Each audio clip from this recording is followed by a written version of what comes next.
నాటిక పోలవరం ఆంధ్రప్రదేశ్ రాష్ట్రానికి ఒక వరంగా భావించి ఆ రోజు మనం శ్రద్ధ పెట్టాం. ఈ ప్రాజెక్ట్ వల్ల ఇది పూర్తి చేసుకుని నదుల అనుసంధానం చేసుకోగలిగితే ఈ రాష్ట్రానికి కరువు అనే మాట లేకుండా చేయొచ్చనే విధంగా మనం ఆలోచించి ప్రాజెక్టు ముందు తీసుకుపోయాం. ఆ రోజు కూడా చాలా దూరదృష్టితో నాకుండే అనుభవంతో ఎన్నికలైనాయి 2014లో. ఇక్కడ తెలుగుదేశం పార్టీ గెలిచింది, బీజేపీ తెలుగుదేశం పొత్తున్నాం. ఢిల్లీలో ఎన్డీఏ వచ్చింది.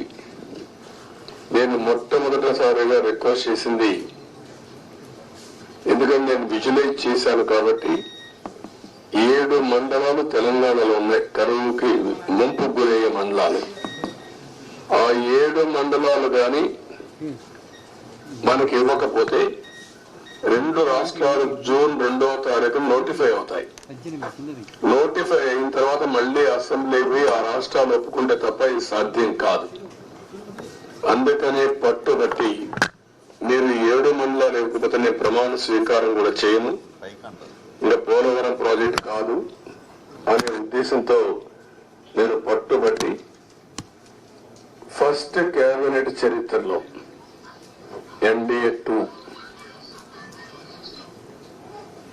అసెంబ్లీలో మామూలుగా మెంబర్లంతా కూడా ఓట్ తీసుకున్న తర్వాత రెగ్యులర్ బిజినెస్ స్టార్ట్ అవుతుంది. మినిస్టర్స్ ని స్వేరింగ్ ఇన్ చేసి ఎంపీ ఓట్ తీసుకొని రెగ్యులర్ బిజినెస్ స్టార్ట్ అవుతుంది. అలాంటిది ఆర్డినెన్స్ ద్వారా ప్రెసిడెంట్ ఆఫ్ ఇండియాని కన్విన్స్ చేసి కొత్త ప్రభుత్వం వస్తున్న ఆర్డినెన్స్ ఇవ్వాల్సిన అవసరం ఉండదు, ప్రెసిడెంట్ కూడా ఒప్పుకోడు. ఈ యొక్క అత్యవసర పరిస్థితిని ఆయనకు నచ్చజెప్పి ఒక కేబినెట్ మినిస్టర్స్ వెళ్ళి నచ్చజెప్పి తర్వాత కేబినెట్ పెట్టి ఈ యొక్క తీర్మానాన్ని పాస్ చేసి ఆర్డినెన్స్ తీసుకొచ్చి అది యాక్సెప్ట్ చేసిన తర్వాత పార్లమెంట్ సమన్ చేశారు. దానివల్ల 7 మండలాలు మనకు వచ్చాయి. ఆ 7 మండలాలు వచ్చాయి కాబట్టి మనం ప్రాజెక్టు కట్టగలిగాం. అప్పటికే ఈ ప్రాజెక్ట్ చాలా, ఒక మాటలో చెప్పాలంటే అనేక సంక్షోభాలు ఎదుర్కొంది. 2500లో ఈ ప్రాజెక్ట్ రాజశేఖర రెడ్డి గారు ప్రారంభించడం, అప్పుడే అవకతవకలు చేయడం, కాంట్రాక్టుల్ని క్యాన్సిల్ చేయడం, అక్కడి నుంచి ప్రాజెక్టు ఆటకెక్కడం, అక్కడి నుంచి వాళ్ళందరూ కోర్టులకు వెళ్ళిపోవడం, ఇక్కడ కూడా land acquisition project central place లో ల్యాండ్ ఎక్విజిషన్ చేయాలంటే వాళ్ళు కోర్టుకు వెళ్ళడం, right main canal, left main canal